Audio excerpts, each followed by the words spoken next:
today we're going to boil some room temperature water. Now you're probably saying, hey, wait a minute, Andy. I happen to know that the boiling point of water is 100 degrees Celsius, and that's not room temperature. Room temperature is more like 20 or so degrees Celsius. That's true. But water boils at 100 degrees Celsius at atmospheric pressure.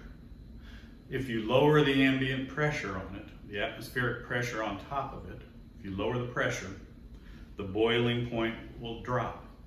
If we can lower it enough, it will drop below room temperature, and room temperature water will start to boil. Now, how are we going to make that happen? Well, we've got to be able to drop the pressure. For that, I'm going to use a vacuum pump. This vacuum pump pumps air out. It's connected by a hose to this vacuum plate. This vacuum plate has a hole in it, and the air is sucked out through the hole, through the hose, out by the vacuum pump. When I close this valve, it connects it.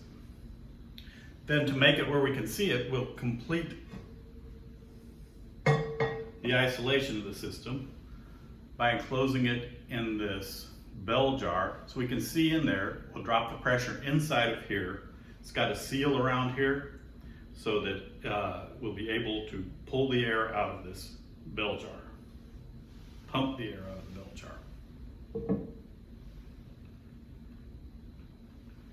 So to do that, we're going to need a sample of water. So I'm going to put a bit of water into this beaker.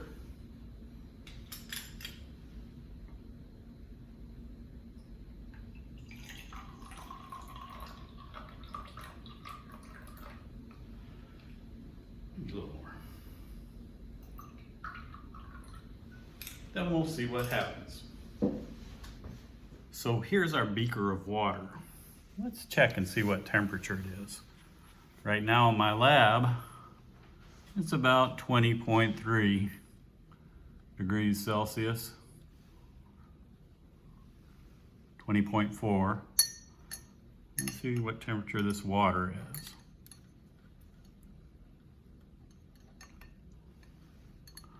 It's almost exactly, well, it's 20.0 degrees Celsius.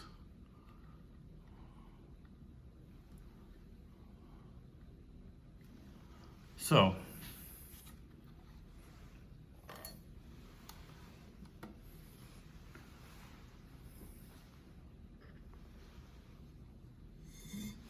we'll put the bell jar on.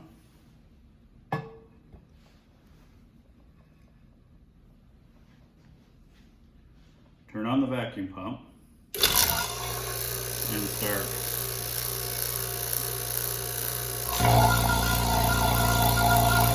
drawing a vacuum.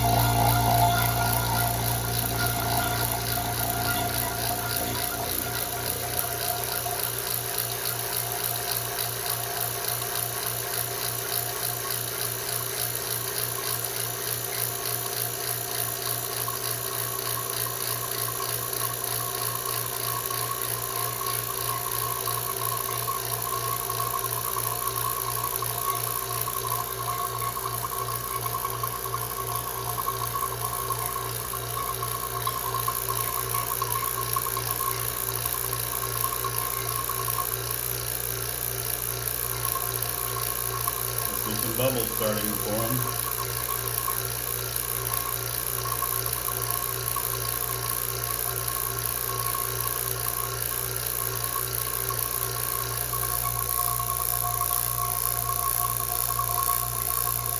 Now we can see it bubbling merrily along there as the water boils away.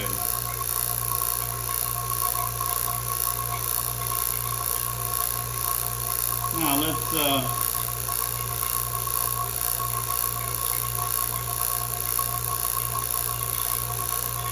see what happens when we let atmospheric pressure come back.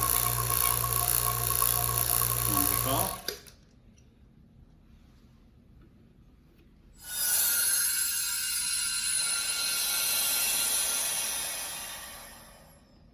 Allow the air to come back in.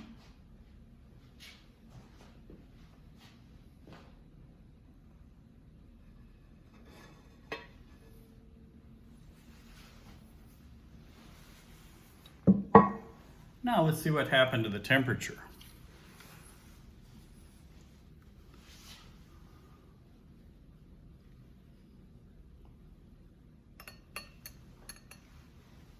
Whoa, the temperature now is 16.3 degrees. The temperature of the water actually dropped. How did that happen? Well, when you think about it, boiling is an endothermic process. If you force something to boil by dropping the pressure, the heat has to come from somewhere, so it comes from the water itself, and its temperature drops. We're actually familiar with this process. For example, it's evaporation, not boiling, but when a doctor puts, or a doctor or nurse puts alcohol on our skin, we know our skin gets cool because evaporation, like boiling, is an endothermic process. So it draws heat, and both the alcohol and our skin gets colder. So we boil water at room temperature.